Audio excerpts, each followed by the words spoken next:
Hey guys, welcome to the Nerd Corner's first ever Oscar reviews. Now, we're not necessarily going to be talking about dresses or the ceremony, but we are going to talk about the actual awards themselves, our thoughts on it, any snubs or standouts, and basically overall how 2014 went.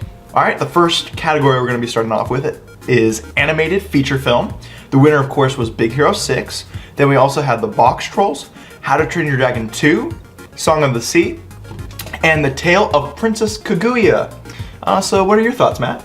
I'm glad Big Hero 6 won. Haven't seen Tale of Princess Kaguya or Song of the Sea. All I can say is, I mean, we've been beating it to death. I mean, the Lego Movie should have won. It wasn't even nominated, but hey, I'm glad Big Hero 6 won, and shout out to my man at Disney. Solid. All right, moving on up.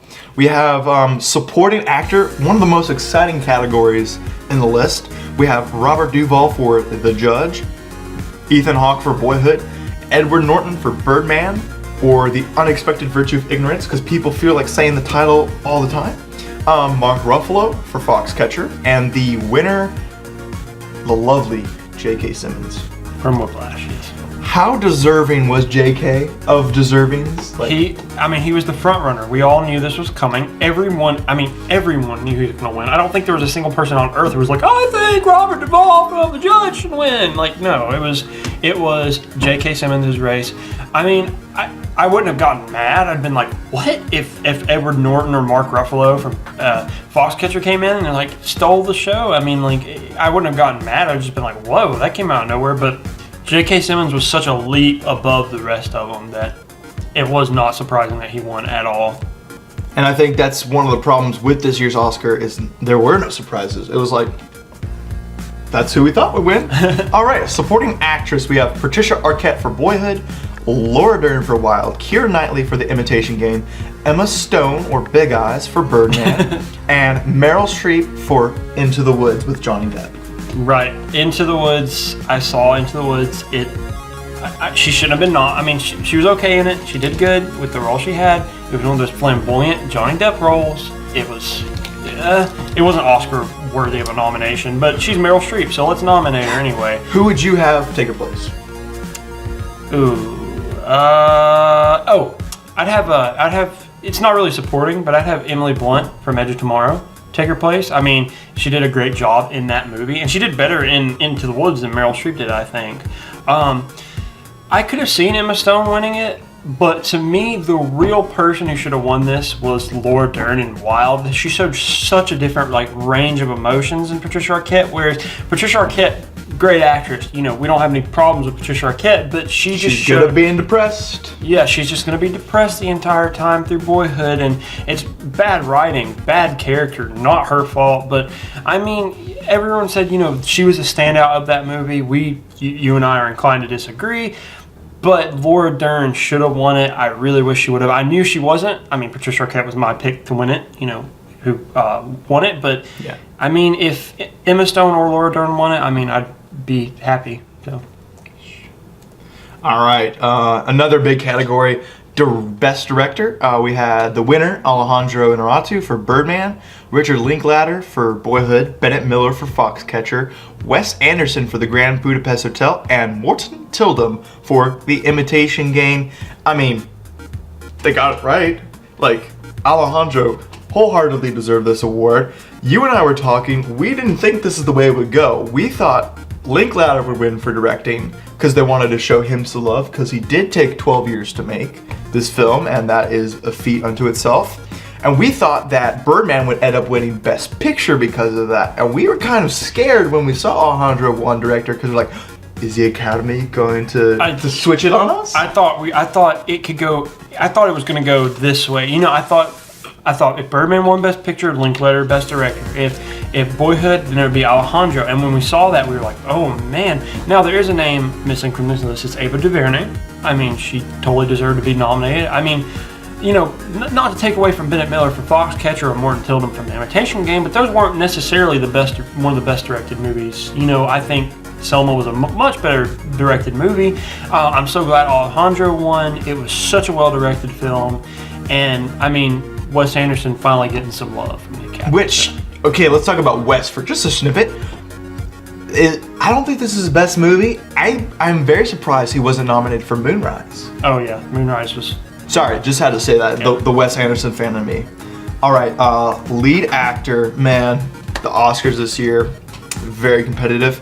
We had Steve Carell for Foxcatcher, Bradley Cooper for American Sniper, Benedict Cumberbatch for The Imitation Game, Michael Keaton for Birdman, and Eddie Redmayne for The Theory of Everything. We haven't seen The Theory of Everything. That's the only Best Picture nominated film we haven't seen this year. And it's kind of a shame because we didn't know how to gauge Eddie Redmayne. Everybody was saying it was either him or Michael Keaton. Mm-hmm. Props to him. He's a young actor, one of the youngest actors in that. I think he is the youngest actor on that list. Happy for him. I definitely want to see him do more work. I think he's in the rising. I mean, he's won an Oscar, and I think he's either 30 or right at 30. Right. Which is a feat unto its own. Bradley Cooper would have been my pull. I would have taken him out and put in the big missing actor, Jake Gyllenhaal.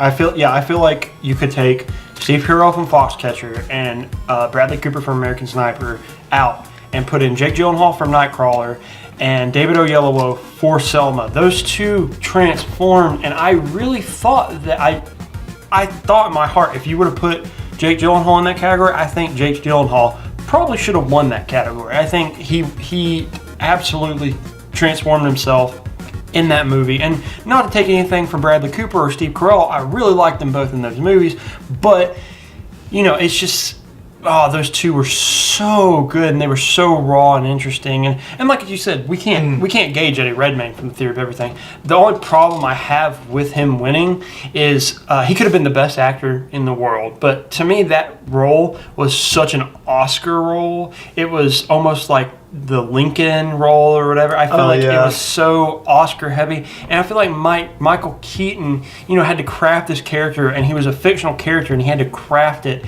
and and be the polar opposite of how he was in real life. Right, and I feel like I don't know. I'm a little upset that Michael Keaton didn't win, but hey, I mean, good job, Eddie Redmayne, man. We'll move on. All right, lead actress. Now this is my personal. I think this is my favorite category because all these women, fantastic job. Marion Cotillard for 2 Days, One Night. Felicity Jones for The Theory of Everything. The winner, Julianne Moore. Rosamund Pike for Gone Girl, and Reese Witherspoon for Wild. Julianne Moore. I'm not gonna say she was a lock, just because I personally don't think she should have won. I know people are gonna crucify me. Julianne Moore brought raw emotion. I can't take anything away from her performance. If she was not in Still Alice would have been an atrocious movie. But I think that Rosamund Pike and Reese Witherspoon were kind of overlooked. I think people should not have counted them out for this because this is a tough category. Like, think about these names we have in here. We have Marion Cotillard, we have Felicity Jones. All these people who, Reese Witherspoon has already won an Oscar, and Rosamund Pike's on the rise. Marianne, everybody loves her. Felicity, everybody loves her. And same thing with Julianne. I honestly can't pick a favorite of who I could have been. I'm not upset with any of these. I knew it was a lock. Julianne Moore was going to win it. She did a fantastic job in Still Alice, but I feel like Reese was a little more deserving. I feel like Reese showed a wider range of emotion. I feel like Still Alice, and like I said, I can't take anything. So if you take anything from this video, don't take that I hated Julianne Moore's performance. I loved her performance. She deserves that Oscar. I'm just going to say it. She deserves that Oscar. Reese and Julianne and Rosamund Pike, all three of these women deserved an Oscar. Honestly, if they could have gave out 3 Best Actresses, they should have gave it out to those 3. These were all great performances, but I liked Reese a little bit more. I don't know, maybe it's because I liked Wild better than Still Alice, or maybe it's something to do with that. But it was a tough race. I'm glad Julianne won though. Very impressive. All right, now we're to the biggest category of them all, the one everybody is seeking to win at the Oscars, Best Film. Nominated we had American Sniper, The winner was Birdman. We had Boyhood, The Grand Budapest Hotel, The Imitation Game, Selma, The Theory of Everything, and The Drummond Movie. So, do you think, you mentioned to me earlier, you think they should have nominated possibly 10 movies? Oh yeah. I mean, this was such a good year in movies and they could have nominated 10. I mean, that it was totally their prerogative, but they decided to nominate 8. I mean, overcrowding aside, I mean, all these movies are, these are very good caliber. I mean, minus Boyhood, these are great caliber films, and I mean, of course, I mean, Birdman should have won. I mean, that was a given. I think, Birdman should have won, and to me, I would have hated if Whiplash won. But I mean, a great year in film, absolutely. I mean, and give those two nominations to some fun film. Give it. I mean, not necessarily to Guardians, but give it to a superhero movie. Give it to something else. Have a little fun with it. But I mean, like the Academy likes what it likes, and I mean, Birdman won, which I'm super happy. Definitely. I mean, so there you guys have it. Those are our thoughts on the Oscars of this year. I know a lot of people weren't necessarily impressed with our host, but his opening number, I went back and watched it. If you haven't seen his opening number, check it out because that guy can sing and Anna Kendrick can sing even better. So if you like this review, go ahead and let us know in the comments below. And we also have other videos on our channel you guys can check out too, so go ahead and hit that subscribe button.